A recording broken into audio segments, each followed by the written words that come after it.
Bismillahirrahmanirrahim. Assalamualaikum warahmatullahi wabarakatuh. Alhamdulillahi rabbil alamin. Wassalatu wassalamu ala asyrafil anbiya'i wal mursalin. Nabiyyina Muhammadin wa ala alihi wa ashabihi wa man sara ala nahjihi wa iktafa bi atharihi wa da'a bi da'watihi wa istanna bi sunnatihi ila yaumiddin. Subhanaka la ilma lana illa ma 'allamtana innaka antal alimul hakim. Rabbi shrah li sadri wa yassir li amri wahlul 'uqdatam min lisani yafqahu qawli. Wa la hawla wa la quwwata illa billahil aliyyil azim. Amma ba'du. Alhamdulillah, kita panjatkan setinggi-tinggi kesyukuran kehadrat Allah Subhanahu wa taala. Kita diberikan nikmat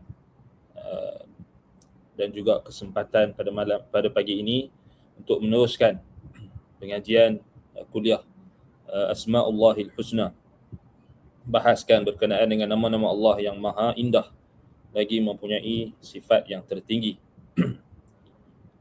InsyaAllah pada pagi ini kita akan membahaskan nama Allah Al-Ilah. Al-Ilah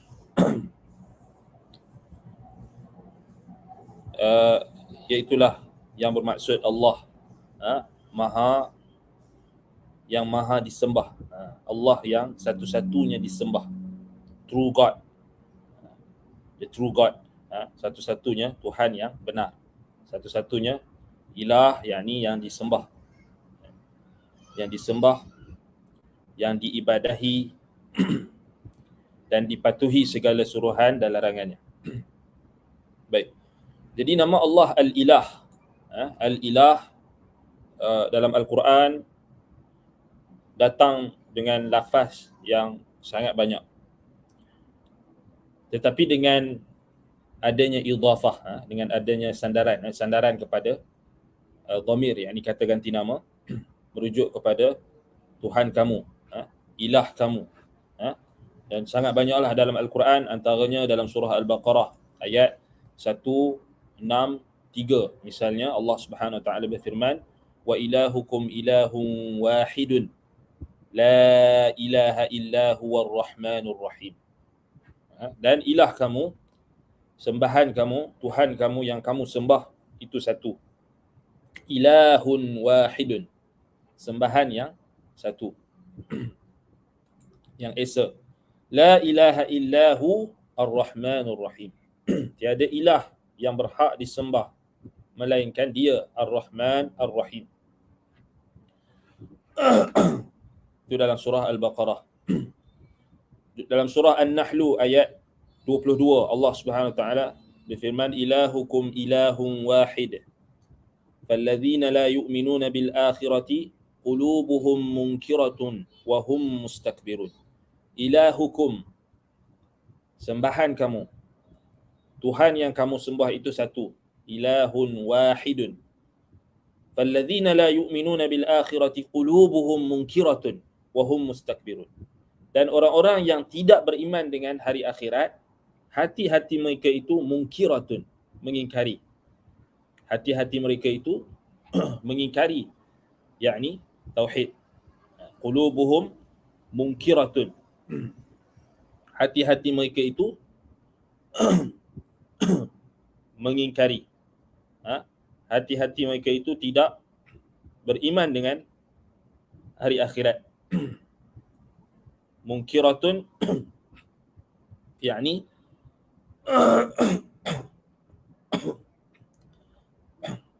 mengingkari tauhid Allah dan mengingkari bahawasanya sembahan itu esa, sembahan itu hanya satu yang berhak disembah. Qulubuhum munkiratun, yakni hati-hati mereka, hati-hati orang-orang yang musyrik, orang-orang yang kafir itu tidak mahu tunduk kepada Allah, tidak mahu tunduk kepada kalimah tauhid. Itu yang ditafsirkan oleh Yahya bin Salam. Wa hum mustakbirun, dan mereka sombong daripada beribadah kepada Allah dan sombong daripada untuk taat dan patuh kepada apa yang dibawa oleh Rasulullah sallallahu alaihi wasallam. Kata Qatadah, mereka sombong daripada Al-Quran. Kata Muqatil bin Sulaiman, mereka sombong daripada tauhid.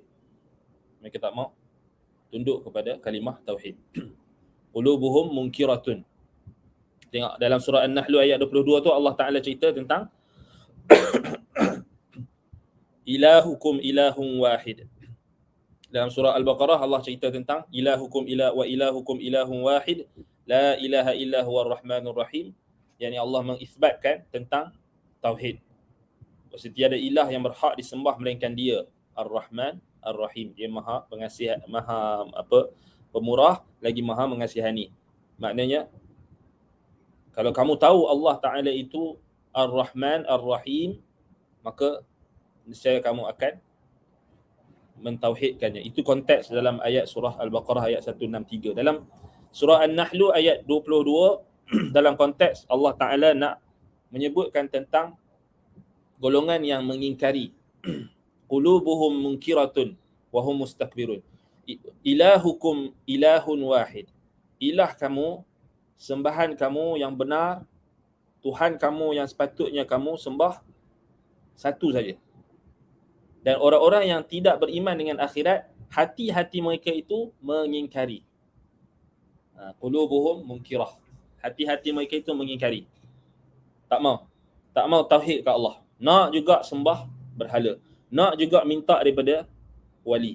Nak juga minta daripada orang-orang salih. Nak juga jadikan perantara. Qulubuhum munkirah. Yani munkiratun an tauhid. Kata Muqatil bin Sulaiman. Munkiratun an la ilaha illallah. Mereka mengingkari la ilaha illallah. Patutnya mereka doa minta ke Allah saja. Ni nak juga perantara. Itu orang musyrik. Wahum mustakbirun, dan mereka sombong daripada tauhid. Sombong daripada mengikut ajaran Rasulullah SAW. Okey, itu dua ayat.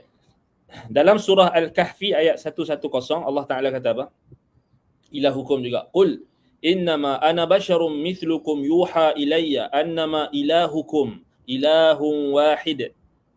Faman kana yarju liqa'a rabbih faly'amal 'amalan salihan wa la yusyrik bi'ibadati rabbih ahada. Katakan wahai Muhammad, innama ana basyarum mithlukum. Hanya saja aku manusia seperti kalian. Ana basyarum mithlukum. Allah perintah Nabi Muhammad SAW suruh kata dekat umat dia, umat baginda, ana basyarum mithlukum. Aku hanyalah manusia seperti kalian. Yuha ilayya, yang diwahyukan kepadaku. In annama ilahukum wahid. Apa yang diwahyukan Allah kepada Nabi Muhammad? Tauhid. Nabi Muhammad tak diwahyukan dengan syirik. Nabi Muhammad SAW diwahyukan dengan ajaran tauhid. Dalilnya Nabi, Allah perintah Nabi Muhammad kata, qul innama ana basyarum mithlukum yuha ilayya annama ilahukum ilahun wahidun. Yang diwahyukan kepadaku bahwasanya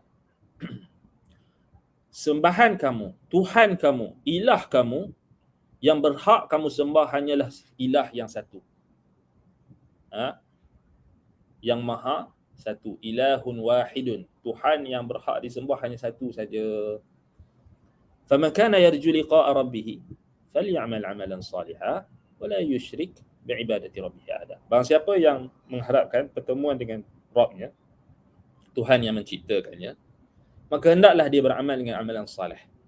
Dan janganlah dia mensyirikkan dalam ibadahnya dengan ibadahnya kepada Tuhannya itu dengan sesuatu apapun. Wala yusyrik bi'ibadati rabbih ahadan. Ahadan nakirah fi siyaqil umum. Ini kaedah tafsir. Ahadan maknanya nakirah. Siyaqun lil umum. Maknanya bila Allah kata ahadan, apa-apa pun kita tak boleh nak syirik dengan Tuhan. Malaikat ke, nabi ke, orang soleh ke, orang taleh ke, batu ke, apa semua tak boleh. Wala yusyrik bi'ibadati rabbih ahada. Tak boleh syirik dengan Allah. Syirik dalam ibadat kepada Tuhannya dengan sesuatu apapun. Itu konteks dalam ayat yang ketiga kita nak tengok Allah Ta'ala sebut ilah, nama ilah tu. So kita tengok ayat Quran tu hari ni. Kita tengok ayat Quran tu sebelum kita masuk makna spesifik. Kita tengok ayat Quran ni, kita perhati maknanya, dan sebenarnya dah dapat makna. Dan dah healing. Healing.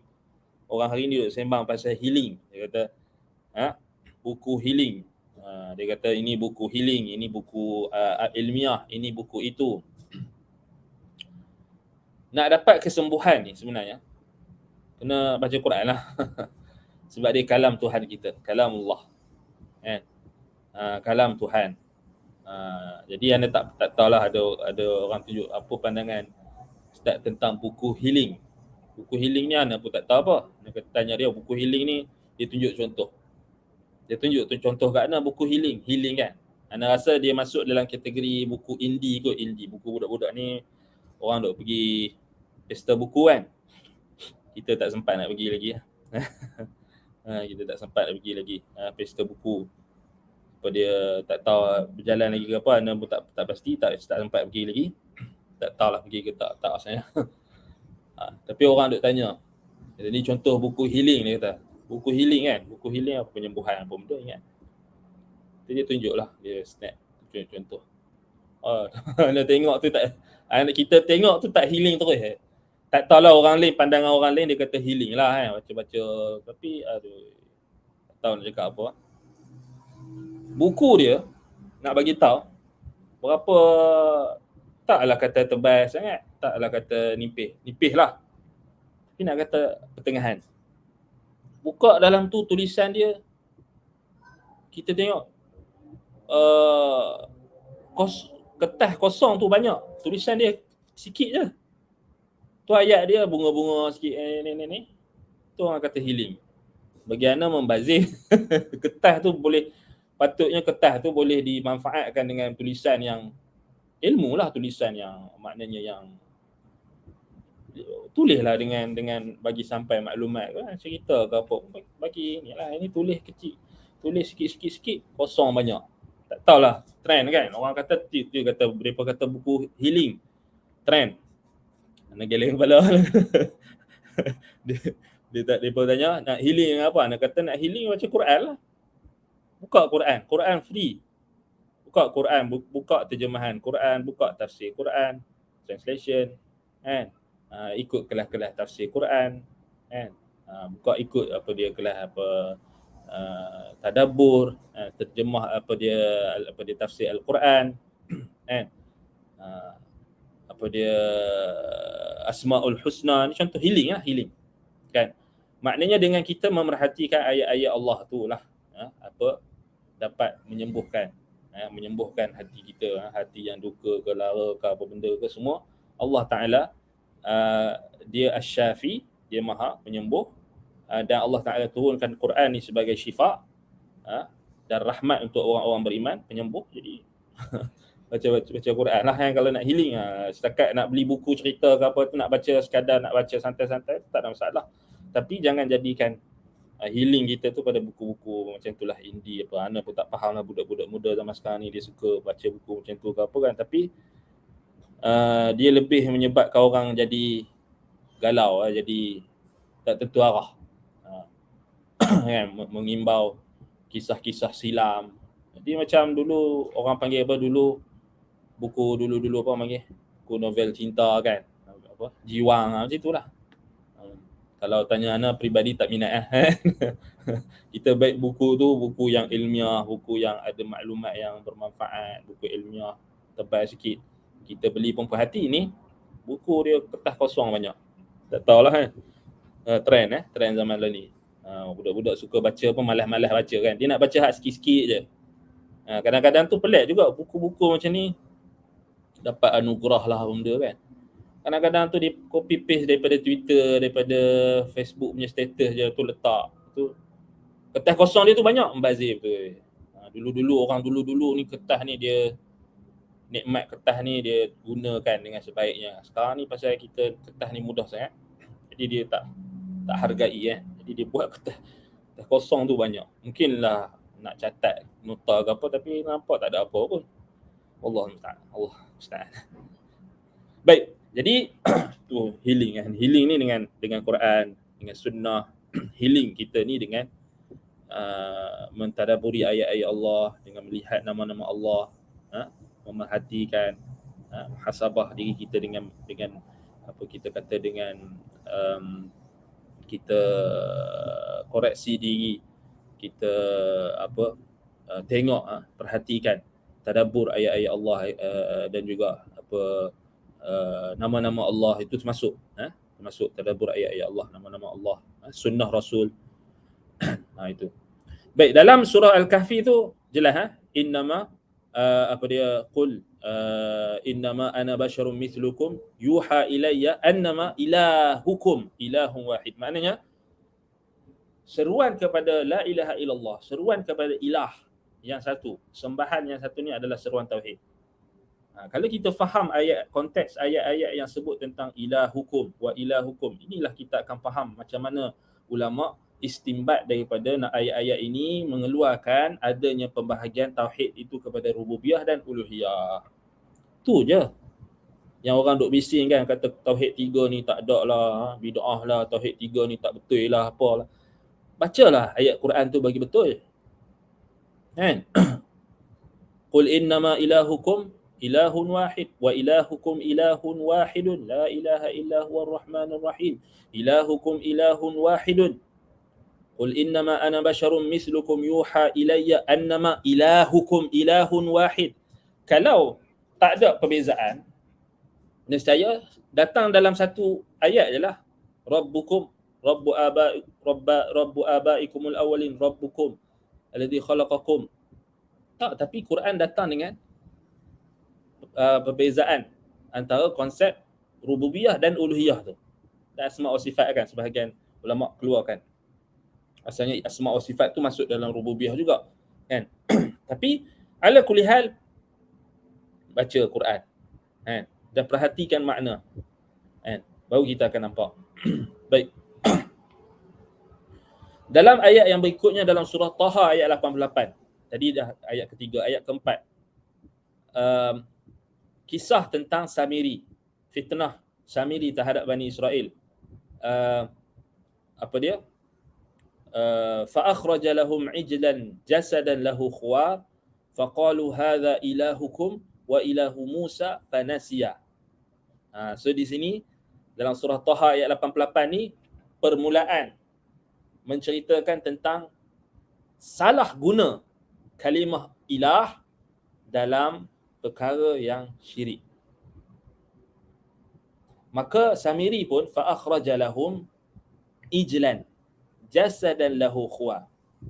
Dia pun mengeluarkan kepada mereka Bani Israel patung anak lembu yang berjasad, lahu khuwar, yang mempunyai suara. Faqalu hadza ilahukum wa ilahu Musa fanasi. Samiri dan orang-orang yang bersamanya mengatakan inilah Tuhan kamu, inilah sembahan kamu, ilahukum wa ilahu Musa fanasi, dan ilah Musa, Tuhan sembahan Musa, dan tapi Musa lupa. Ini adalah false god. Ini start datang dakwaan bahawasanya selain Allah itu adalah sembahan yang benar. So ini kita kena faham konteks ayat tu menunjukkan false gods.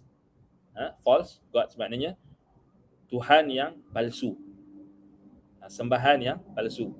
So bukan betul, tapi dinamakan dengan Tuhan, dinamakan dengan ilah.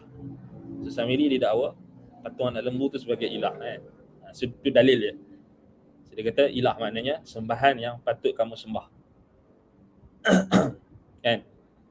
Patut kamu sembah apa? Patut kamu sampaikan doa-doa kamu melaluinya. Dan dia adalah ilah kamu, Tuhan yang kamu patut sembah, dan Tuhan Musa. Dia tipu pula atas nama Nabi Musa. Tipu atas nama Allah, tipu juga atas nama Nabi Musa. Okey. Counter balik pada dakwaan Samiri itu ada pada ayat 98. So 88 tambah 10. Ingat, 88 tambah 10. 98 Allah kata atas lisan Nabi Musa alaihi salam. Nabi Musa marah. Nabi Musa tak benarkan orang menipu atas nama Allah, orang menipu atas nama baginda alaihi salam, Musa alaihi salam. Nabi Musa kata, "Innama ilahukumullah alladzi la ilaha illahu wasi'a kulla syai'in ilma." Sesungguhnya ilah kamu, sembahan kamu itu Allah, bukan ijlan jasadan lahu khuwar, bukan patung anak lembu tu. Allah alladzi La ilaha illahu, isbatkan tauhid uluhiyah, yang tiada ilah yang berhak disembah melainkan dia. Wasi'a kulla syai'in ilma, yang ilmunya meliputi segala sesuatu. So Nabi Musa AS counter balik. Nabi Musa bantah mereka, rad. Samiri dan kaumnya, orang yang ikut Samiri, kalangan Bani Israel, Nabi Musa bantah balik. Innama ilahukumullahu alladhi la ilaha illahu wasi'a kulla syai'in ilma.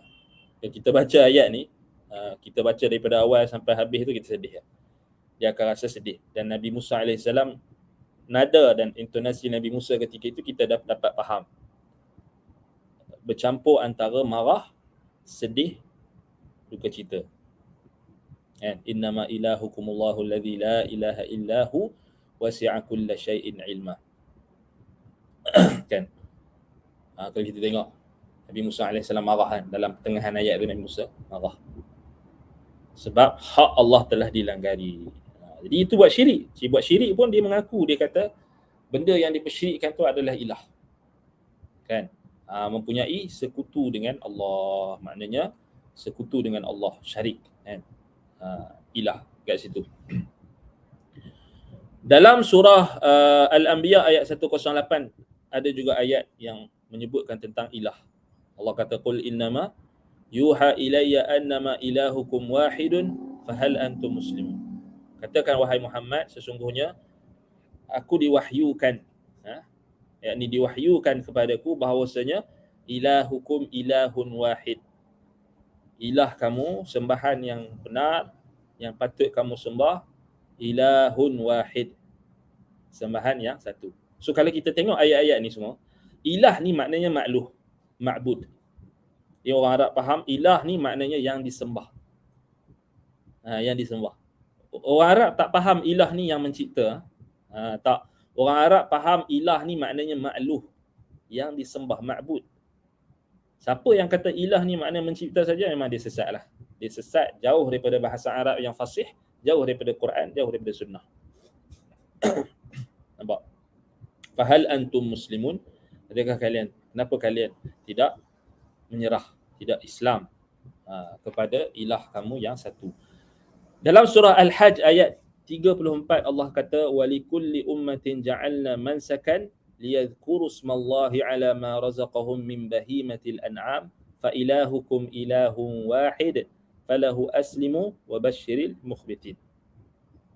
Bagi setiap umat itu kami jadikan adanya tata cara ibadat, mansakan, supaya liyadhkuru smallahi ala ma razaqahum min bahimatil an'am, supaya mereka mengingati nama Allah, menyebut nama Allah, mengingati nama Allah, menyebut nama Allah, membesarkan Allah, mengagungkan Allah atas apa yang telah Allah rezekikan kepada mereka berupa binatang ternakan.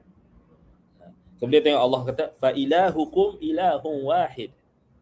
Maka ilah kamu yang kamu kena sembah, yang kamu kena sembahkan korban kamu, hanya ilah yang satu. Nampak? Kan? Itu dalam surah Al-Anbiya ayat 10 surah Al-Hajj ayat 34. Surah Al-Hajj ayat 34. Maknanya korban kita mesti kita buat untuk ilah yang satu, sembahan yang satu, Allah sahaja. Kan? Dalam surah Al-Ankabut ayat 46 Allah Ta'ala berfirman, وَلَا تُجَادِلُوا أَهْلَ الْكِتَابِ إِلَّا بِالَّتِي هِيَ أَحْسَنُ إِلَّا الَّذِينَ ظَلَمُوا مِنْهُمْ وَقُولُوا آمَنَّا بِالَّذِي أُنْزِلَ إِلَيْنَا وَأُنْزِلَ إِلَيْكُمْ وَإِلَٰهُنَا وَإِلَٰهُكُمْ وَاحِدٌ وَنَحْنُ لَهُ مُسْلِمُونَ. Dan janganlah kamu berjidal, berdebat dengan ahlul kitab kecuali dengan cara yang baik, yang terbaik. Iya ahsan, illa billati iya ahsan. Kecuali kamu berdebat dengan cara yang terbaik. Illa alladhina zalamu min, kecuali orang-orang yang zalim di kalangan mereka. Wa qulu amanna, katakanlah kami beriman, billadhi unzila ilaina, yang telah diturunkan kepada kami. Wa unzila ilaikum, dan turunkan untuk kamu. Wa ilahuna wa ilahukum wahid, dan Tuhan kami yang berhak disembah, ilah kami dan ilah kalian hanya satu. So tengok, dakwah kepada ahlul kitab pun Nabi Muhammad SAW diperintahkan untuk dakwah kepada Tuhan yang satu, ajak kepada the true God. Satu-satunya Tuhan yang berhak disembah, Allah. Bukan Tuhan-Tuhan yang direka cipta, bukan Tuhan-Tuhan yang yang dinamakan dengan Tuhan, ataupun yang diberikan sifat ketuhanan, ataupun yang disekutukan dalam penyembahan atau disekutukan dalam ibadah. Itu semua false god. Itu semua adalah Tuhan-Tuhan yang tak betul lah, Tuhan-Tuhan sesat. Dalam surah As-Saffat ayat 4, inna ilahakum lawahid. Sesungguhnya ilah kamu itu benar-benar satu sahaja. Satu saja, lawahidun. Dalam surah Fussilat ayat 6 pun Allah Ta'ala kata, qul innama ana basyarun mithlukum yuha ilayya annama ilahukum ilahun wahidun fastaqimu ilaihi wastaghfiruh wa wailul lil musyrikin. Cantik ayat yang surah Fussilat ayat 6 tu cantik. Sebab Allah mulakan dengan menceritakan, Allah perintahkan Nabi Muhammad untuk bagi tahu, aku hanya manusia seperti kalian yang diwahyukan membawa tauhid. Annama ilahukum ilahun wahid fastaqimu ilaih, maka hendaklah kamu beristiqamah, hendaklah kamu lurus dan teguh istiqamah kepada Tuhan kamu, istiqamah dalam ibadah, istiqamah dalam tauhid. Wastaghfiruh, mintalah keampunan daripadanya. Wa wailul lil musyrikin, dan celakalah untuk orang-orang musyrikin. Allah kata wailul lil musyrikin, celakalah orang musyrikin ni. Maknanya jauhlah mereka daripada rahmat Allah, jauhlah mereka daripada kita kata apa, daripada keampunan Allah, daripada istiqamah di atas tauhid. Wa wailul lil musyrikin. Baik, itu contoh ayat-ayat yang cerita tentang ilah. Maknanya kita boleh nampaklah bila kita baca ayat-ayat ni, teliti lagi, tadabburi. Ayat apa? Laju sangat ke? Surah Al-Baqarah ayat 163. Surah An-Nahl ayat 22. Surah Al-Kahfi ayat 110. Surah Taha ayat 88. Taha 98 yang kelima. Al-Anbiya ayat 108. Al-Hajj ayat 34. Al-Ankabut ayat 46. As-Saffat ayat 4. Fussilat ayat 6. 10 ayat dalam Quran yang Allah Ta'ala menyebutkan dengan apa kita kata, ungkapan atau lafaz ilahukum. Ilahukum, yakni Tuhan yang berhak disembah oleh kamu. Yakni ilah. Ilah dalam bahasa Arab maknanya apa? Ma'bud, makluh, yang disembah. Itu ilah hukum saja. Ilah hukum saja lebih kurang ada 10, bahkan lebih lagi. Kan? Adapun ilahaka wa ilaha abaika, ilaha Ibrahim, ilaha abaika Ibrahim, ilahukum, ilaha disebutkan dalam Quran ni banyak lagi. Contoh macam dalam surah Al-Baqarah ayat 133. Am kuntum syuhada'a idh hadara Ya'qub al-maut idh qala li banihi ma ta'buduna min ba'di qalu na'budu ilahaka wa ilaha abaika Ibrahim wa Ismail wa Ishaqa ilahan wahida wa nahnu lahu muslimun. Ya Allah Ta'ala cerita dalam surah Al-Baqarah tu, Allah kata, adakah kalian wahai orang-orang Bani Israel menjadi saksi ketika maut hadir kepada Yaqub. Idh hadara Ya'qub al-mautu. Al-mautu tu fa'il dia. Muakhar, dilewatkan. Yaquba bukan fa'il, Yaquba maf'ulun bih. Hadara al-mautu Yaquba. Tapi didahulukan hadara Ya'qub al-mautu. Ingatlah ketika maut datang kepada Yaqub, ketika Yaqub nak mati. Bolehkah kita kata Nabi mati? Sekarang ni ada pula keluar mufti fatwa dekat Mesir pula, dia kata jangan kata Nabi mati, tak beradab. Berat. Mungkin dari sudut bahasa tu mungkinlah kita boleh consider lagi, maknanya kita kata wafat kan. Dari sudut penggunaan bahasa tu mungkinlah adalah wajahnya kita kata, kita gunakan bahasa yang lebih lunak, kita kata Nabi wafat kan. Wafat. Tapi salahkah kita kalau kita kata Nabi mati? Kan? Sebenarnya tak salah. Sebab memang Allah Ta'ala sendiri pun sebut innaka mayitun wa innaha mayitun. Sesungguhnya engkau wahai Muhammad mati. Akan mati. Wa innahum mayitun, dan kamu juga akan mati. Wa ma Muhammadun illa rasulun qad khalat min qablihi rusul afa in mata aw qutila inqalabtum ala aqabikum. Tidaklah Muhammad itu melainkan rasul yang datang kepada kamu seperti rasul-rasul sebelum dia, sebelum baginda. Adakah jika matinya rasul itu, matinya nabi, fa imata, Allah tak sebut mati. Jadi apa kita pula, oh tak beradab kata nabi mati. Peliklah.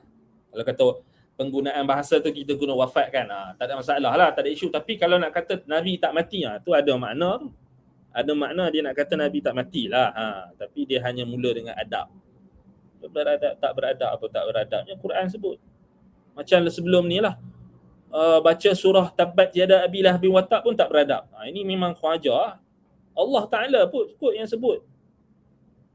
Ini masalahnya, wama qadarullah haqqa qadrih. Mereka tak agungkan Allah dengan sebenar-benarnya. Sebab mereka tak faham pun Quran tu kalam Allah tu. Itu sebenarnya. Mereka tak ada pengagungan kepada kalam Tuhan. Itu mengarut kan. Tak boleh sebut Nabi Muhammad mati. Kerana tak beradab. Beratlah macam tu. Quran sebut kot dalam surah Ali Imran tu, innaka mayitun wa innahum mayitun wa ma Muhammadun illa rasulun qad khalat min qablihi ar-rusul. Abu Bakar As-Siddiq, Sayyidina Abu Bakar As-Siddiq radhiyallahu anhu kata apa? Ayyuhan nas man kana ya'budu Muhammadan fa inna Muhammadan qad mat. Sayyidina Abu Bakar ni orang yang paling beradab sekali dengan Nabi Muhammad. Orang yang paling beradab, orang yang paling rapat dengan Nabi Muhammad sallallahu alaihi wasallam, orang yang paling Nabi Muhammad sallallahu alaihi wasallam kasihi, menteri kanan Nabi kita sallallahu alaihi wasallam, manusia yang paling afdal atas muka bumi ni lepas nabi-nabi dan rasul, siapa? Sayyidina Abu Bakar. Sayyidina Abu Bakar As-Siddiq pun sebut, wahai manusia, barang siapa yang sembah Muhammad, sesungguhnya Muhammad telah mati. Itu riwayat tu sahih kot, mutawatir pun sebahagian ulama kata riwayat tu masyhur. Kan? Ayyuhan nas man kana ya'budu Muhammadan fa inna Muhammadan qad mat. Wahai manusia, siapa yang sembah Muhammad, Muhammad mati. Siapa kata tu? Abu Bakar, Sayyidina Abu Bakar. Itu kamu ni kata tak beradab pula, kamu nak kata Abu Bakar tak beradab ke? Kata Nabi Muhammad mati. Tak. Beradablah pasal nak bagi tahu Nabi Muhammad sallallahu alaihi wasallam bukan Tuhan. Nabi Muhammad, innama ana basyarum mithlukum yuha ilayya. Allahu Akbar. Pelik-pelik lah. Tu fatwa kat Mesir kalau tak salah nak orang share. Marut betul. Kan? Dulu baca surah Tabbat Yada pun tak beradab. Siapa tu? Geram kita orang macam ni memang mangkuk ayun kan. Memang yalah, memang tak berguna lah kalau sampai tahap Quran yang kata macam tu jelas. Kalamullah. Kamu nak kata tak beradab. Macam mana? Apa kalau Quran tu, kalau apa yang Quran sebut tu kira kamu anggap tak beradab, maknanya siapa tak beradab sekarang ni? Kan? Pelik-pelik lah zaman sekarang ni. Dulu kan ingat lagi, baca surah Tabbat Yada Abi Lahabin wa Tab pun tak beradab dengan Nabi Muhammad sebab dia kata surah tu cela Abu Lahab. Dah tu tak payah baca lah. Takkan nak jadi ahli bid'ah macam Jahmiyah kot sampai nak buang ayat tentang sifat-sifat Allah pasal dia kata ayat boleh tajsim, boleh tashbih dengan Allah, boleh samakan Allah dengan makhluk. Dia nak buang ayat Quran, sifat-sifat Allah. Kamu nak buang juga surah Al-Lahab, surah Tabbat Al-Masad, surah Tabbat Yada Abi Lahabin wa Tab tu orang duk baca, orang duk beribadah dengan membaca ayat tu, kau kata tak beradab. Pelik puak-puak ni.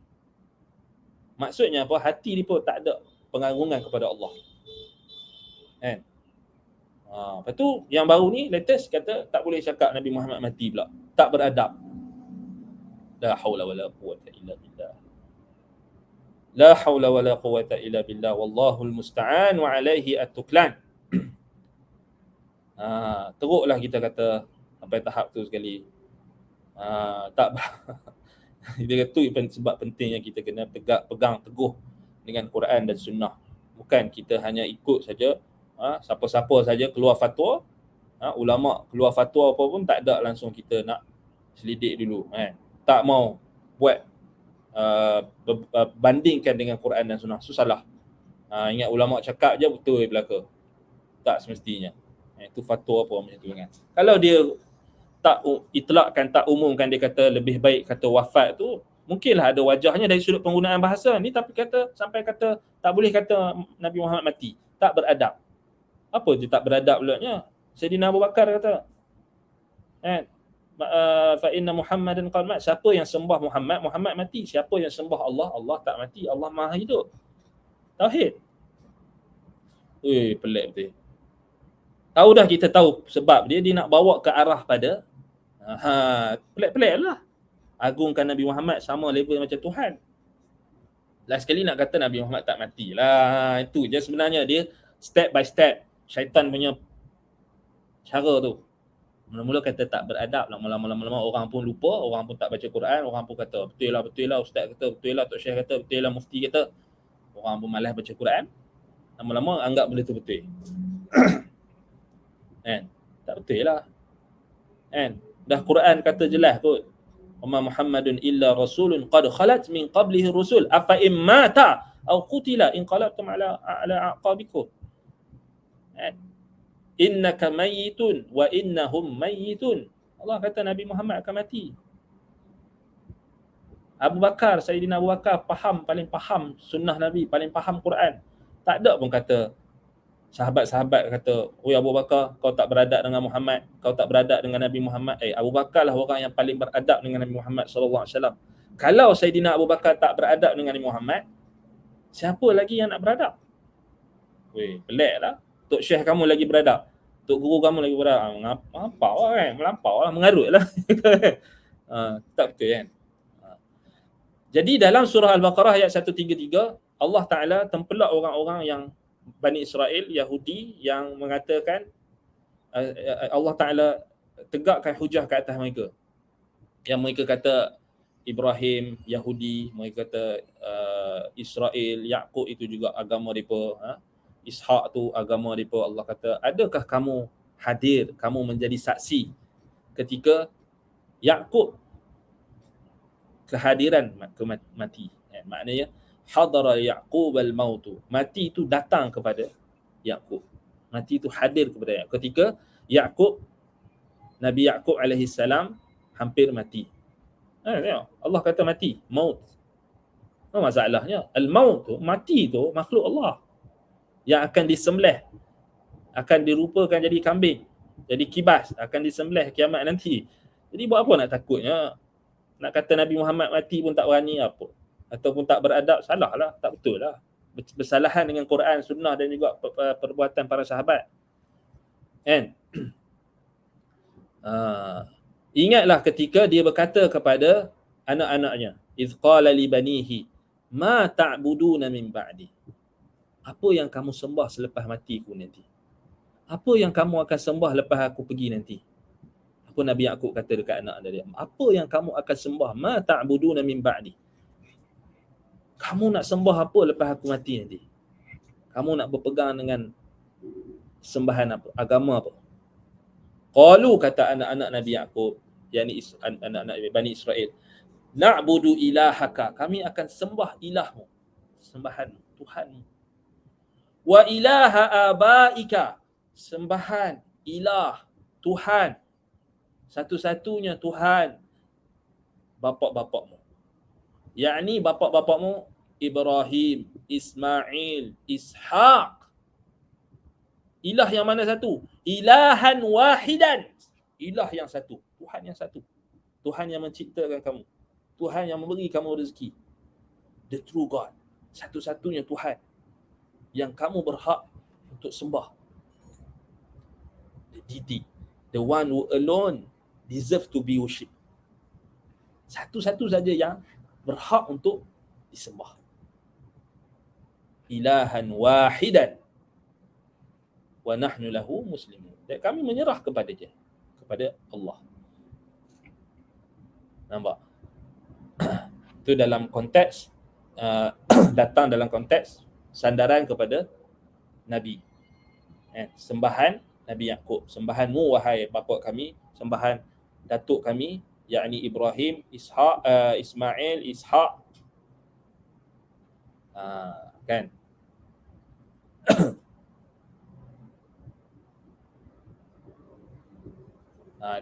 Kemudian dalam ayat-ayat lain kita tengoklah pada lafaz Allahu la ilaha illa huwal hayyul qayyum. Contoh dalam ayat kursi, Allahu la ilaha illa huwal hayyul qayyum. So Allah nafikan tiada ilah yang berhak disembah melainkan dia sahaja.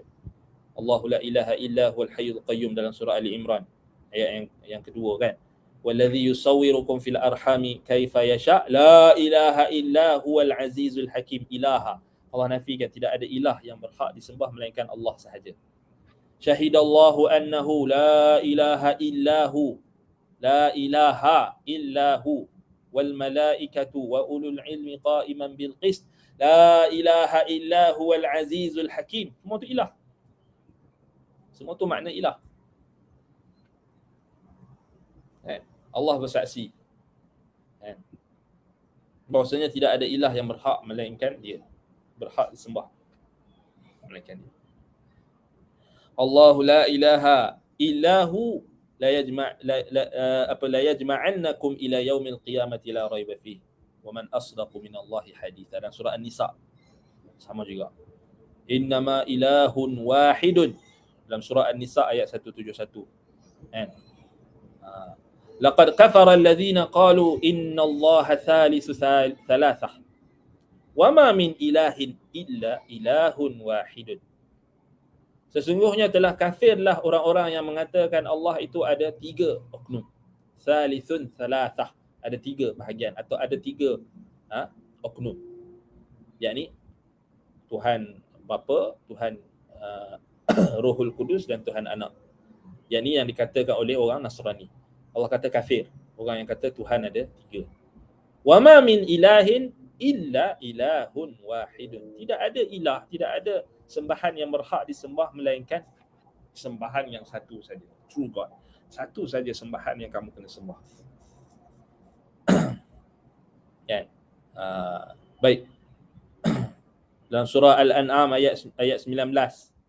Qul ayyu syai'in akbaru syahadah qulillahu syahidun baini wa bainakum wa uhiya ilayya hadzal qur'an liunzirakum bihi wa man balagh a innakum latashhaduna anna ma'allahi alihatan ukhra qul la ashhad qul innama huwa ilahun wahidun wa innani bari'un mimma tusyrikun. Jelas juga menafikan sembahan-sembahan yang banyak. Ilah tu datang dalam jamak plural alihah. Ma'allahi alihatan ukhra, adakah Allah Ta'ala itu bersamanya sembahan-sembahan yang lain? Qul la ashhad, aku tak katakan wahai Muhammad, aku tak bersaksi adanya Tuhan-Tuhan selain Allah. Adanya sembahan-sembahan yang berhak untuk disekutukannya dengan Allah. Tak ada. Qul innama wa ilahun wahidun, katakanlah sesungguhnya hanya sanyanya dia itu Allah ilahun wahidun, sembahan yang satu sahaja yang berhak disembah. Wa innani bari'um mimma tusyrikun, sesungguhnya aku berlepas diri, membenci, memusuhi, berlepas diri daripada apa yang mereka syirikkan, apa yang mereka sekutukan dalam sembahan. Subhanallah. Ini dakwah tauhid. Bukan percaya saja Tuhan tu wujud, percaya Tuhan bagi rezeki. Itu bukan tauhid. Itu semua orang aku, semua orang akui. Berlepas diri daripada kesyirikan, berlepas diri daripada menjadikan sembahan-sembahan selain Allah itu ada sekutu dalam ibadah. Tak kira dia malaikat ke, nabi ke, orang soleh ke, orang toleh ke, wali ke, kayu ke, batu ke, pokok ke, semua tu selain Allah, makhluk yang dicipta. Berlepas diri, bukannya percaya Allah saja wujud. Allah wujud habis. Macam tu orang kafir semua ni. Tauhid lah. Orang musyrik pun tak ada masalah. Wala in sa'altahum man khalaqas samawati wal arda la yaqulunna Allah. Mereka kata Allah. Kata je tapi depa tak buat dari sudut praktikal, dari sudut ibadat tu depa tetap sekutu. Di mulut memang dia kata Allah. Tapi praktikalnya tak. Macam puak-puak yang buat syirik ni lah. Mulut memang dia kata Allah, Allah, tapi minta juga dekat makhluk. Minta juga dekat kubur, minta juga dekat wali. Kan? Minta juga dekat orang toleh. Orang toleh, orang jahat. Kan? Mengharap juga daripada orang toleh, orang soleh atau orang toleh. Daripada kubur, daripada wali, jin. Jadi macam mana tauhidnya tak? Tapi Allah, sebut juga Allah, Allah. Allah, la ilaha illallah, la buat syirik. La yaqulunna Allah. Dengan perkataan memanglah semua orang boleh cakap. Tapi Nabi Muhammad bawa bukan sekadar perkataan, praktikal. Maknanya kalau kamu sebut la ilaha illallah tu, kamu kena buang semua berhala-berhala tu. Kamu kena tinggal ajaran nenek moyang kamu yang kata adanya berhala, adanya sembahan-sembahan selain Allah, adanya Tuhan-Tuhan selain Allah, adanya sekutu-sekutu bagi Allah. Kamu kena buang semua. Tu yang dipemarah tu. Kan? Dalam surah Al-An'am lagi, Al-An'am 19, Al-An'am 46. Qul ara'aytum in akhadallahu sam'akum wa absarakum wa khatama ala qulubikum man ilahun ghairullah ya'tikum bihi unzur kaifa nusarriful ayati thumma hum yasrifun. Katakanlah, adakah kamu tidak melihat jika Allah mengambil pendengaran kamu, mengambil penglihatan kamu dan menutup hati-hati kamu?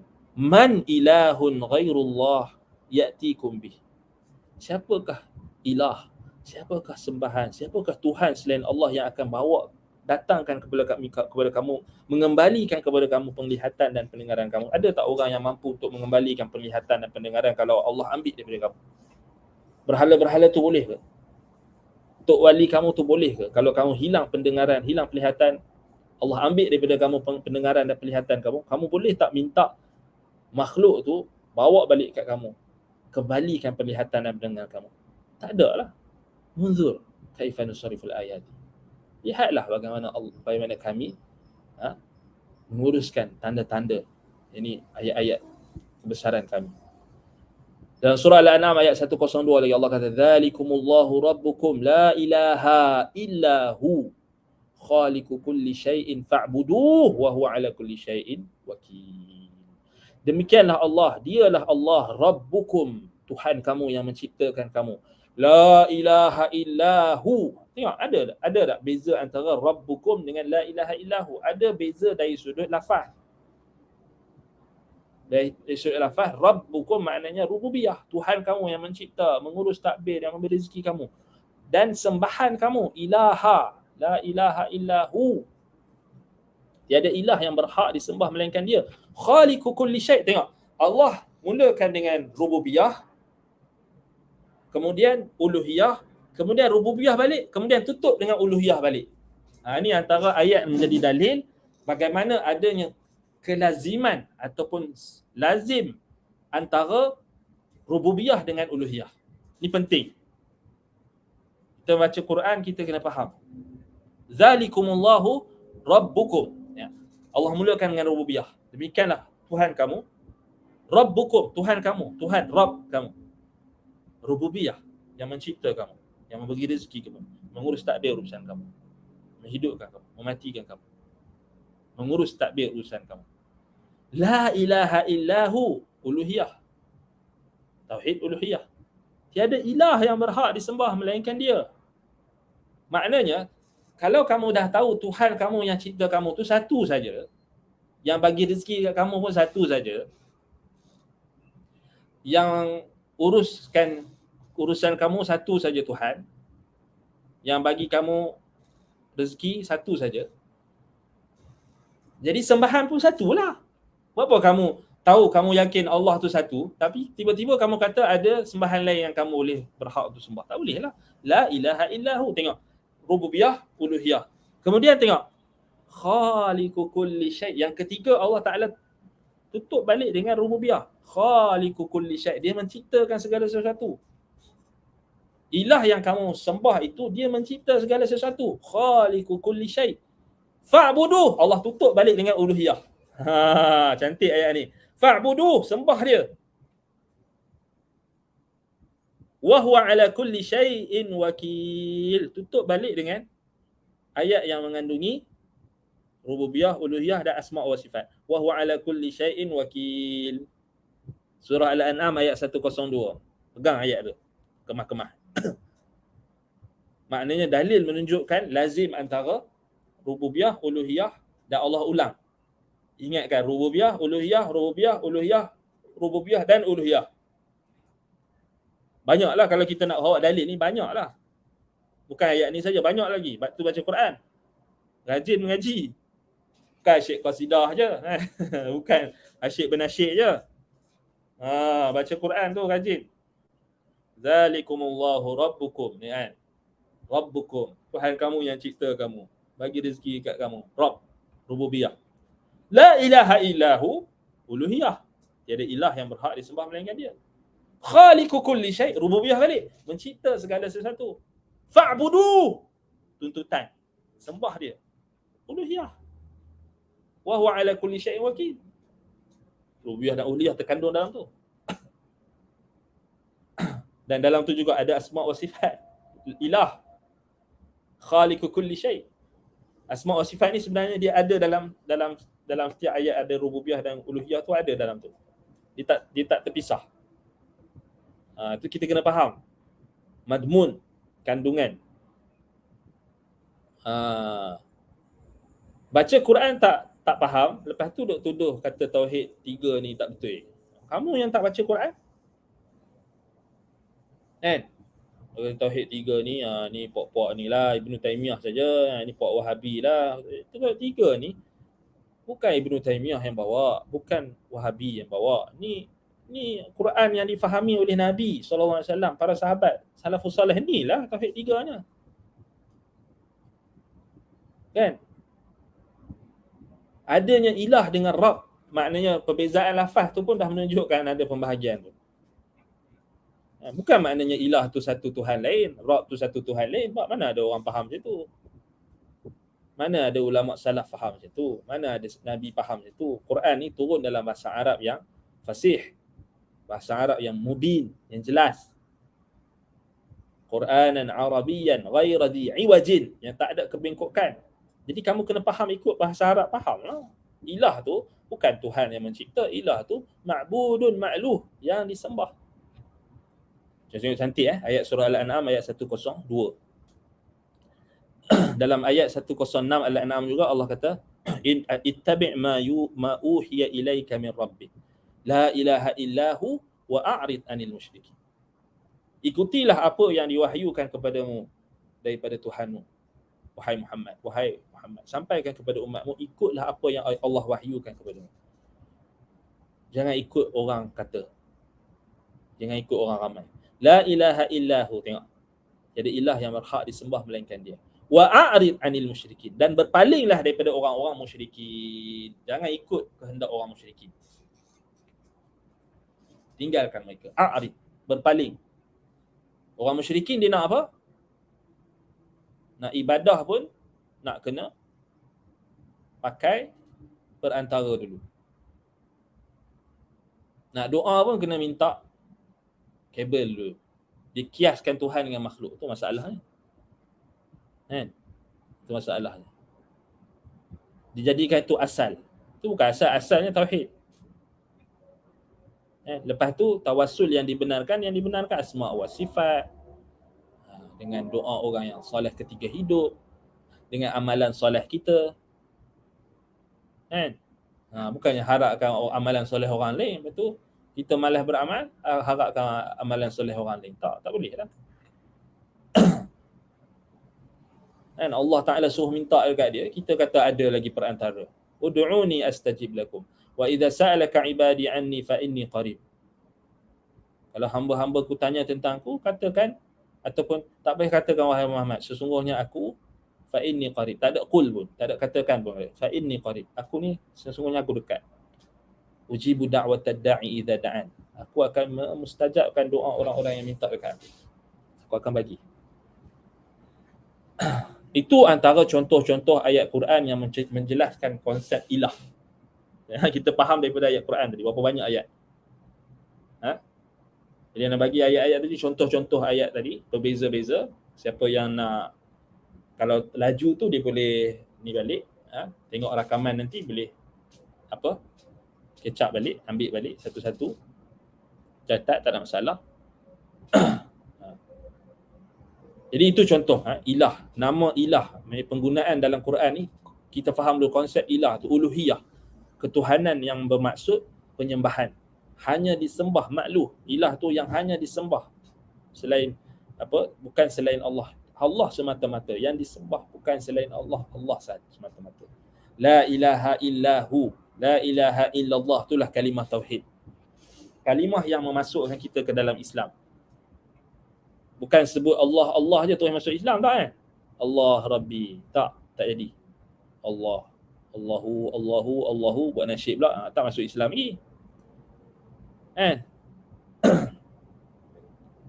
Baru ada ingat lagi ada seorang hamba Allah ni dia tanya, dia kata macam mana tu zikir Allahu dengan huwa kan. Ana cakap kat dia satu je. Kalau zikir tu betul mesti dia bermakna. Dan dia memberikan apa kita kata kelebihan. Ana tanya dia satu soalan je. Ana kata kalau orang kafir nak masuk Islam, orang bukan Islam nak masuk Islam, sah tak Islam dia kalau dia sebut Allah Allah saja? Dia pun fikir. Dia kata tak sah. Sah tak kalau dia hanya kata huwa nak masuk Islam, masuk mai sini. Kamu nak masuk Islam, cakap huwa kamu masuk Islam. Sah ke Islam dia? Tak sah, tak masuk Islam lagi, cik. Mai orang nak masuk Islam, kamu nak masuk Islam, mudah je ni. Saya nak masuk Islam, apa saya kena cakap? Cakap hu ke? Adakah seorang non-Muslim, orang yang bukan Islam, mai jumpa kita, saya nak masuk Islam, kita kata kat dia, ucapkan hu 1000 kali. Masuk Islam. Tak masuk Islam lagi. Cakaplah juta kali pun hu, tak masuk Islam. Huwa, tak masuk Islam. Allah, tak masuk Islam. Allahu Rabbi pun tak masuk Islam lagi lah, cik. Mesti kena kata apa? La ilaha illallah. Baru masuk Islam. La ilaha illallah Muhammadur Rasulullah, baru masuk Islam. Dia pun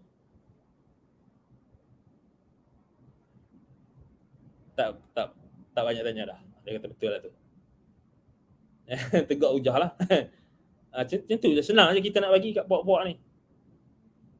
Dia tanya, hamba Allah tu dia tanya, dia nak tahulah, kemudian kita bagi tahu dengan baik lah kan. Dia kata, hu tak boleh masukkan orang dalam Islam. Huwa pun tak boleh masukkan orang dalam Islam. He ke kan. Hu 20,000 kali, 2 juta kali, sampai mati pun dia sebut tu, tak masuk Islam lagi kalau dia tak sebut la ilaha illallah. La ilaha illallah pula bukan semata sebut saja. Berat tu. La ilaha illallah mesti diamalkan. Tu syarat la ilaha illallah tu. Rukun dia, nafi wal ithbat, kena faham. Syarat-syarat la ilaha illallah tu ada berapa? Ada 7, kena tahu. Bukan tahu hafal saja, bukan buat nasyid saja. 7 kunci syurga tu yang Wahab Ibn Munabih kata tu. Kena faham, kena berilmu, kena ada membenarkan, ada kepatuhan, inqiyad, kemudian ada kecintaan, ada ikhlas. Bukannya kena ucap la ilaha illallah saja. Memang kalau diucap la ilaha illallah masuk Islam. Tapi lepas tu nak kena amalkan tuntutan tu. Mana ada orang masuk Islam sebut wah tu sufi kot. Depa pun kena masuk la ilaha illallah, kena sebut la ilaha illallah juga. Itu menunjukkan terbatallah zikir huwa tu secara sendirinya. Hu kalimah mufrad kan. Allahu nasyid je lah, sedap lah kamu menyanyi, tapi tak masuk Islam pun. Kan? Kalau dia tu orang kafir, tak masuk Islam pun, mesti kena ucap la ilaha illallah Muhammadur Rasulullah, kena faham.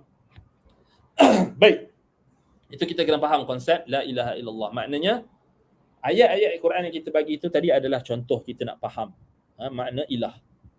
Baik, makna ilah ni dari sudut lughah, dari sudut bahasa, ilah ni dia isim maf'ul daripada al-ma'luh. Isim maf'ul bagi ma'luh, maknanya ma'bud. Kita dah sebutkan. Allazi ta'allahahul qulub. Yang kita kata dicintai oleh hati-hati, yang dituhankan oleh hati-hati. Ta'allahul qulub maknanya ta'alluhihi atau ta'alluhihil qulub. Maknanya ta'alluh, maknanya hati itu menyembah.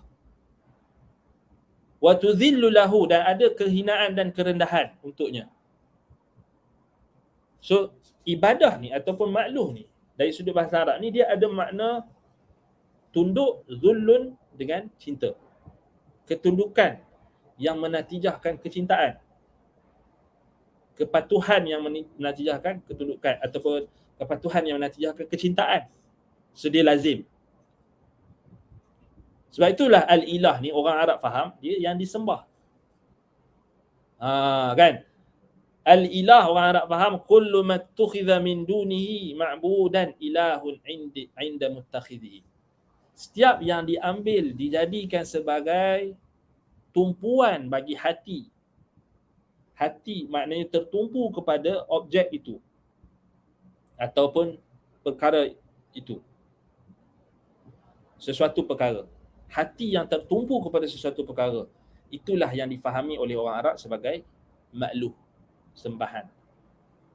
Jadi kalau hati itu tertumpu kepada satu objek, contohnya hati itu tertumpu kepada makhluk, maka dia telah menjadikan makhluk itu sebagai sembahan dia. Tumpuan hati itu. Sebab itu dikira pada hati dulu. Kemudian daripada hati itulah dia menggerakkan anggota badan yang lain. Nampak? Ta'alluh dia. Ketundukan, zullun, kan? Kecintaan, kemudian baru datang pengharapan, takut, yang rukun ibadah tu. Baru datang lepas tu. Tapi asal dia, kata sebahagian ulama, dia dari sudut bahasa Arab tu, dia kerendahan, ketundukan, kehinaan yang tertuju kepada satu perkara yang menatijahkan kecintaan, ataupun ketundukan yang datang daripada kecintaan, ataupun lazim kecintaan yang datang daripada ketundukan, tazallul. Sebab itu kita kata, kan? Jadi orang Arab faham, apa sahaja yang tertumpu hati itu kepada sesuatu perkara, maka dia dianggap sebagai sembahan. Sesiapa sahaja yang menjadikan selain Allah itu sesuatu yang tertumpu kecintaannya, tumpuan hatinya, ketundukannya, dipanggil ta'alluh. Ta'alluh maknanya tumpuan hati, tumpuan kecintaan, tumpuan pengharapan, tumpuan ketakutan pada sesuatu perkara. Dipanggil, orang Arab kata ta'alluh, dan kemudian orang Arab juga kata ta'abbud. Itu kita kena faham dari sudut bahasa Arab. Ini disebutkan oleh Ibnu Manzur dalam Lisanul Arab dan juga Imam Ibnul Qayyim dalam Madarijus Salikin. Kena faham. Sebab itulah kenapa ulama-ulama salaf, ulama-ulama ahli sunnah sangat memberikan penekanan dalam isu berkenaan dengan penyucian jiwa. Maknanya hati ni, tahqiq tauhid yang paling asas sekali adalah mentahqiqkan ibadah yang ada dalam hati itu dulu. Untuk kita realisasikan ibadah-ibadah lain, maknanya hati itu yang paling utama. Dan sebab itulah Nabi Muhammad SAW datang, Nabi Muhammad menyeru kepada kita semua agar memberikan penekanan dalam menjaga hati. Jaga hati kita. Nabi SAW kata, ala wa inna fil jasadi mudghah, ala wa inna fil jasadi mudghah, idza salahat salahal jasadu kullu wa idza fasadat fasadal jasadu kullu, ala wa hiyal qalb.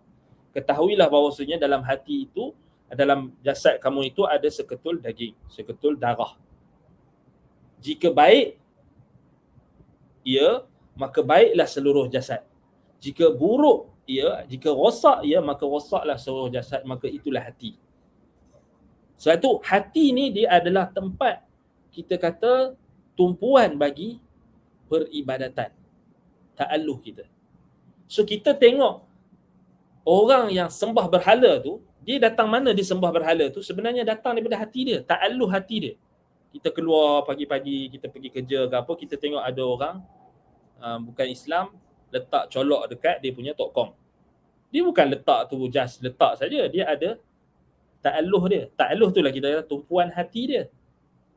Jadi tumpuan hati itulah dipanggil oleh orang Arab ta'alluh, ta'abbud, ibadat. Kan? Orang yang pergi kubur, orang yang minta dekat kubur tu, dia bukan saja-saja pergi dekat kubur tu sebab dia ada keyakinan. Ta'alluh dia kepada orang yang ada kat kubur tu lebih. Sebab tu dia last kali dia sampai tahap dia berani minta dekat ahli kubur tu. Kan? Wali sekian, Habib sekian, ta'alluh dia pada benda tu. Dia ada bentuk ta'alluh, ta'abbud dia, sembahan dia. Kan? Maknanya kecenderungan hati dia tu berat kat mana? Samalah orang yang ta'alluh dengan orang salih. Musyrikin zaman Nabi Nuh alaihi salam, mereka maknanya mengalihkan peribadatan mereka sepatutnya kepada Allah, mereka alihkan kepada orang-orang soleh. Wadda, Suwa', Yaghuth, Ya'uq dan Nasra. Sebab ta'alluh tu, hati mereka dah berpaut. Dan sebab itulah Nabi Muhammad SAW datang untuk membatalkan syirik yang bermula daripada hati tu. Kan? Baik, itu makna dari sudut bahasa. Al-ilah maknanya al-ma'bud, yang disembah. Sembah ni maknanya apa? Tempat tumpuan hati. Sebab tu kita pernah bincang dalam kelas kita Ighasatul Lahfan, kelas hari Khamis kita, tentang penyakit ishqus suwar, penyakit obses dengan gambaran, rupa paras. Dikira nak tengok rupa paras orang tu, yang ada berlaku pada, contoh macam berlaku kepada Imra'atul Aziz, Zulaikha kan, dalam Quran, isteri Al-Aziz. Sebab tu kenapa dia terjebak dalam syirik. Nabi Yusuf selamat pasal dia tauhid. Allah selamatkan disebabkan tauhid. Sebab dia tidak ada obses kepada rupa paras makhluk tu, melainkan dia hanya tumpuan hatinya hanya pada Allah. Kan? Itu sebab kita kata Nabi larang, maknanya dibuat dia gambar makhluk bernyawa kan, macam orang Yahudi, Nasrani. Orang Nasrani dia pantang, dia ada je orang soleh, dia buat gambar, dia letak dekat gereja. Itu bukan agama kita tau. Buat gambar orang soleh ni gantung pula dekat rumah macam puak-puak sufi tu, tu ikut Yahudi dan Nasrani tu. Sekarang ni malu-malu lah nak letak kat masjid. Dia pun malu-malu lagi sebab ada orang Islam ahli tauhid, orang Islam tegah. Cuba nanti lama-lama sikit, dia mula. Sekarang ni mungkin dia letak kat rumah dia kan. Pok-pok yang bomoh-bomoh tu, dia letak gambar Habib tu, letak gambar potret Habib tu dekat belakang, dekat rumah dia, dekat dinding-dinding, letak gambar keris, letak gambar apa yang menunjukkan dia letak benda, apa indikasi yang kita boleh nampak, yang kita boleh katakan kita boleh tahu orang tu macam mana. Ta'alluh hati dia tu, tawajuh hati dia tu pada gambar-gambar. Bukti dia, cuba kita pergi rumah dia, kita suruh buang semua ni gambar ni, mesti dia marah. Mana boleh, ini ulama, ini bla bla bla. Tak, dia akan marah punya. Tapi kalau orang ahli tauhid pergi rumah, cuba buat beza, comparison. Rumah ahli tauhid tak ada gantung apa-apa. Siapa rumah ahli tauhid ni? Rumah Nabi Muhammad SAW. Ada ke dalam riwayat sebut Nabi Muhammad gantung gambar orang? Nabi SAW ketika Fathu Mekah, sebagaimana dalam riwayat-riwayat sirah, Nabi masuk ke dalam Kaabah, Nabi tengok ada gambar Nabi Ismail dengan Nabi Yaqub yang dirupakan dengan rupa yang dusta. Orang musyrikin buat gambar Nabi Ibrahim dengan Nabi Ismail tengah menenun nasi. Nabi Muhammad buang gambar. Berhala-berhala Nabi Muhammad buang.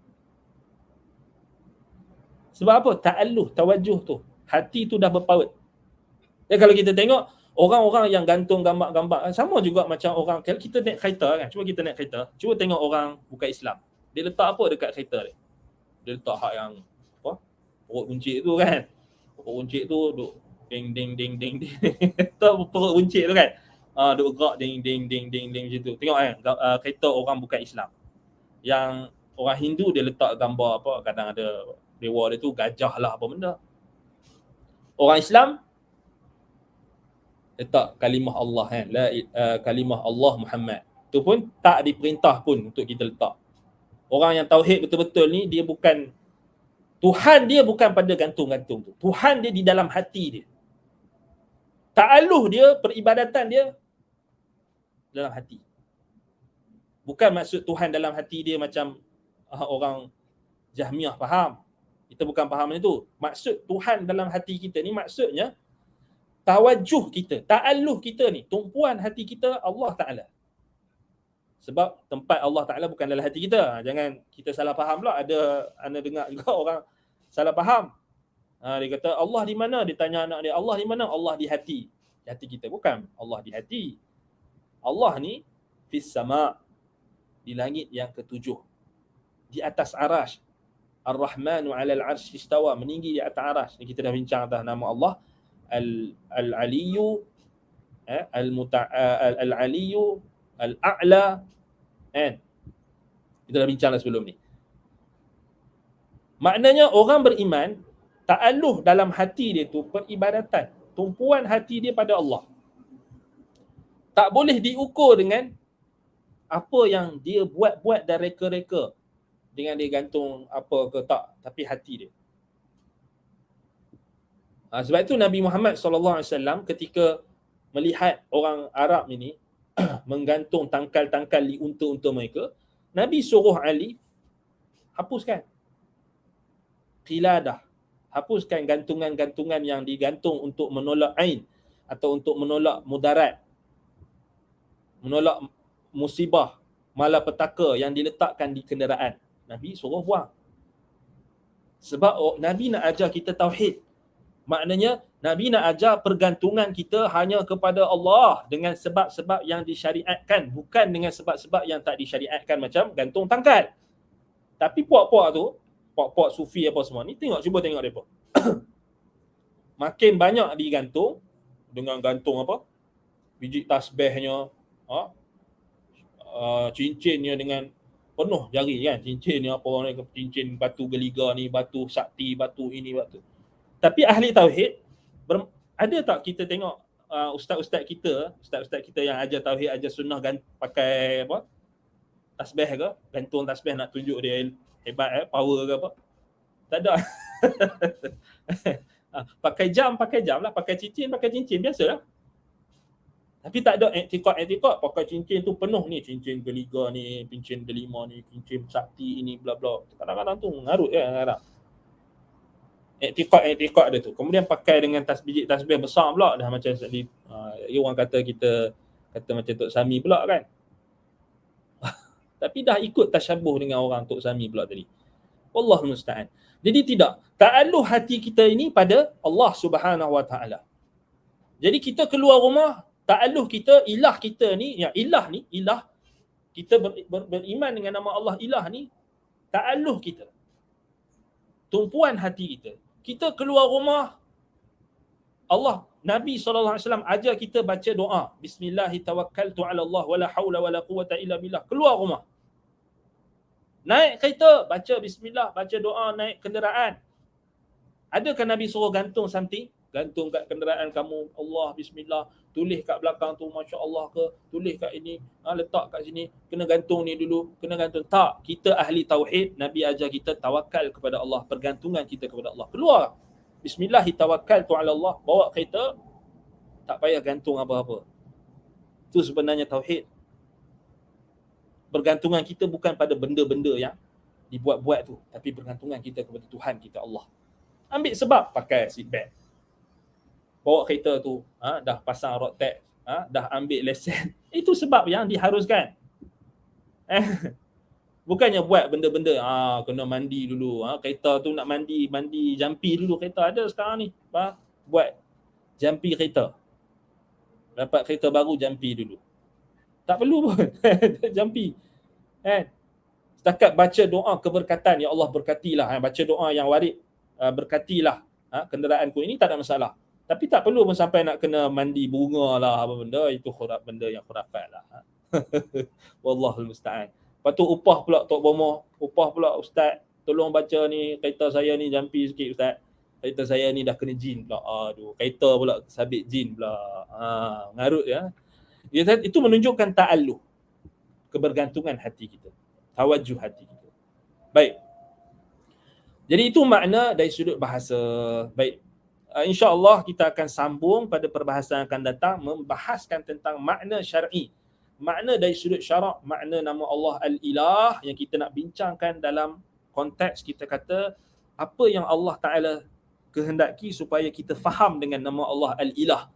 Al-Ilah, innama ilahukum wahid dalam Quran, dan doa yang kita sebutkan ya ilahi, ya ilahi, kalau kita nak bertawassul dengan nama Allah Ilah, Al-Ilah, ya ilahi, ataupun ya Al-Ilah allazi la ilaha illahu. Kalau kita boleh tambah dengan kalimah tauhid tu lebih kukuh, lebih kita kata apa? Lebih kita kata lebih mengikut konteks yang ada dalam Quran. Banyakkan kita baca ayat-ayat tadi, la ilaha illahu, innama wa ilahukum ilahun wahidun la ilaha illahu. Kalau kita boleh tambah kalimah tauhid tu dalam doa kita tu lebih kuat. Lebih kuat. Itu cara kita nak berdoa dengan nama Al-Ilah. Al-Ilah ni kita tak boleh kata ya Al-Ilah saja kan. Mesti kita kena ada sandaran ya ilahi. Sebab dalam Quran datang wa ilahukum, ya ilahi wa ilahi abai wa ilahi Ibrahim wa ilahi Ismail, Ishaq, Yaqub wa Muhammad. Boleh. Ya ilaha Muhammad, ya ilaha Jibril, ya ilahi, wahai Tuhanku, wahai Tuhan Muhammad, wahai Tuhan yang disembah semata-mata oleh Jibril, yang disembah semata-mata oleh Mikail, ya ilaha Mikail. Boleh. Tapi lafaz yang datang dalam hadis banyak guna Rabba, ya Rabba Jibril wa Mikail, kalau kita nak sandarkan tu. Tapi kita boleh juga sandarkan kepada ilah itu kita sandarkan kepada Nabi, ataupun diri kita sandarkan kepada nama makhluk-makhluk Allah. Tapi kita janganlah kita luas-luas sangat. Maknanya kita kena tengok balik dalam Quran tu yang ana bagi ayat-ayat tadi. Baik, naktafi bihadzal qadar. Baik, kita tengok ada soalan banyak tu. Alhamdulillah. Waalaikumsalam warahmatullahi wabarakatuh. Mohon kalau dapat Ustaz tuliskan pada skrin tentang bahasa Arab yang saya supaya kami tak salah terdengar atau tersalah catat.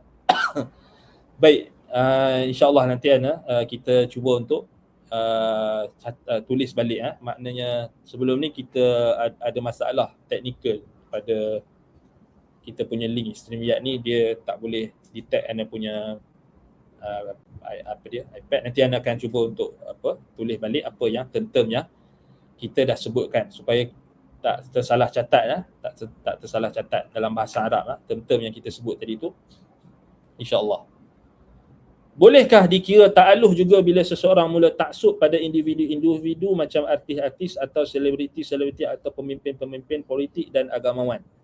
Baik, ta'aluh ini dalam hadis-hadis Nabi SAW, dalam Quran sendiri Allah Subhanahu Wa Taala sebut bentuk ta'aluh dalam bentuk yang kita kata lebih umum.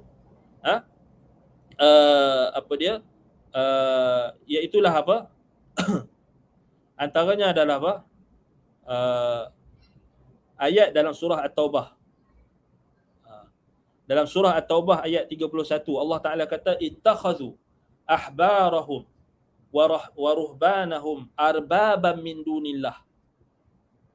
Mereka orang-orang Yahudi dan Nasrani menjadikan ahbar mereka, yakni ulama-ulama mereka, rahib-rahib mereka, pendeta-pendeta mereka, arbaban min dunillah, sebagai tuhan-tuhan selain Allah.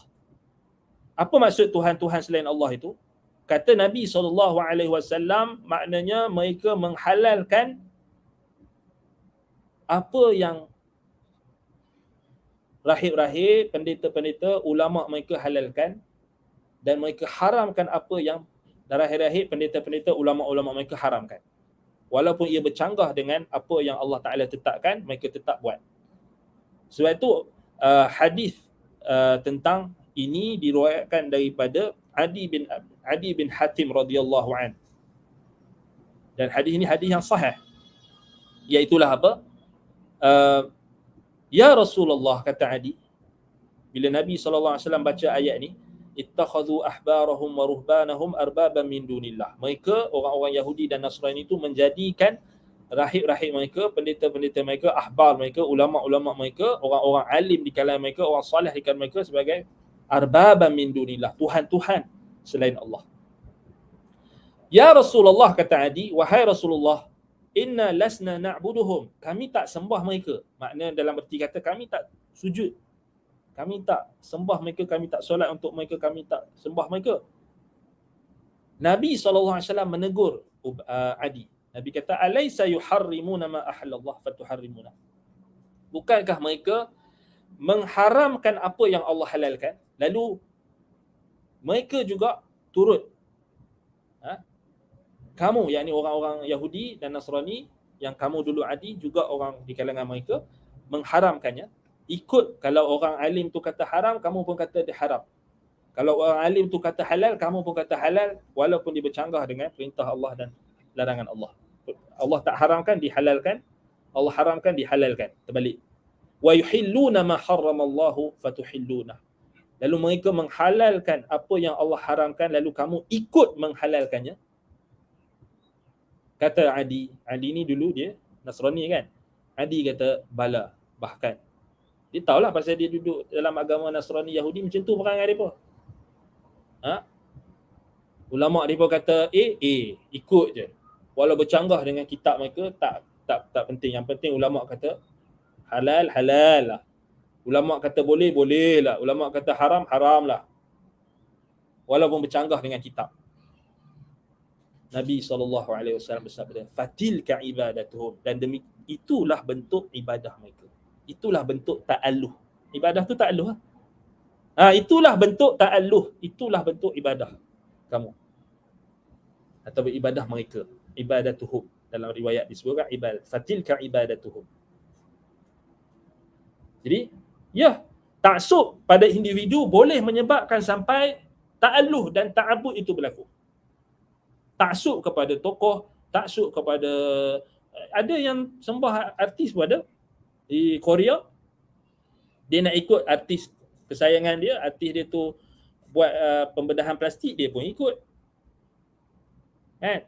Halal bagi dia, artis dia buat macam ni, halal bagi dia sebab artis dia, selebriti tu buat, ni buat, kita ikut. Kan? Artis selebriti tu bagi lafaz doa. Ini doa yang saya baca, saya kaya. Kita pun ambil lah doa. Inilah doa selebriti. Tengok doa dia mustajab. Tengok dia jadi kaya. Orang ajak, ini doa Nabi Muhammad SAW. Kita ikut doa ni. Ini doa yang selebriti punya. Selebriti kan? Yang baru-baru ni kan, dia nak ni doa yang mustajab, orang pun pakat-pakatlah amal. Walaupun bercanggah doa tu, bercanggah dengan adab-adab doa, bercanggah dengan sunnah pun tak kira. Yang penting ini doa selebriti. Sama juga ni zikir ulama buat. Ini selawat ulama buat. Selawat Nabi Muhammad ajar pun dia kata bosan. Tilka ibadatuh. Dah jadi sembah. Sebab apa? Sebab dia menghalalkan apa yang dihalalkan oleh ulama itu atau tokoh itu atau selebriti, dan mengharamkan apa yang ada bentuk ta'alluh. Ada bentuk ta'alluh. Kalau sampai tahap dia menghalalkan apa yang haram, mengharamkan apa yang halal, ada bentuk ta'alluh. Kalau belum lagi tu, dia membawa kepada tu. Kalau kita tak halang, boleh bawa pada tu. Macam sekarang, minta pun dekat, tak minta dekat Allah dah, minta dekat ulama. Doa pun nak minta apa? Perantara. Baik. Jadi nanti insya-Allah kita akan cuba untuk tulis istilah-istilah yang kita, term-term bahasa Arab yang kita sebutkan tadi. Cuma secara umumnya tak kita kata setiap apa yang ana sebutkan itu ana akan terjemahkan. Apa yang ana sebut term-term tu ana akan terjemahkan. Cuma mungkin laju. Mungkin laju tu ana minta maaf lah. Ana minta maaf. Jadi mungkin boleh lambatkan ke macam mana kan. Wallahu taala a'lam bissawab. Baik, naktafi bihadzal qadar. Semoga Allah memberkati pertemuan kita. Insya-Allah kita akan sambung membahaskan tentang makna syar'i. So makna, bila kita dah bawa ayat Quran tadi tu, kelas akan datang ni kita akan ingatkan balik ayat-ayat tu. Kalau kita boleh tulis nanti, kita akan tulis balik. Jangan risau. Kita tulis balik ayat-ayat tu, kita ingatkan balik. Kemudian kita nak faham makna syar'i tu, mesti dia akan berpandu balik pada ayat-ayat yang kita sebutkan tadi. Barakallahu fikum. Jazakumullahu khairan. Naktafi bihadzal qadar. Aqulu qawli hadza wa astaghfirullah li wa lakum. Subhanakallahumma wa bihamdika asyhadu an la ilaha illa anta astaghfiruka wa atubu ilaik. Wa sallallahu ala Muhammadin wa ala alihi wa sahbihi wa baraka wa sallam. Alhamdulillahirabbil alamin. Wassalamu alaikum warahmatullahi wabarakatuh.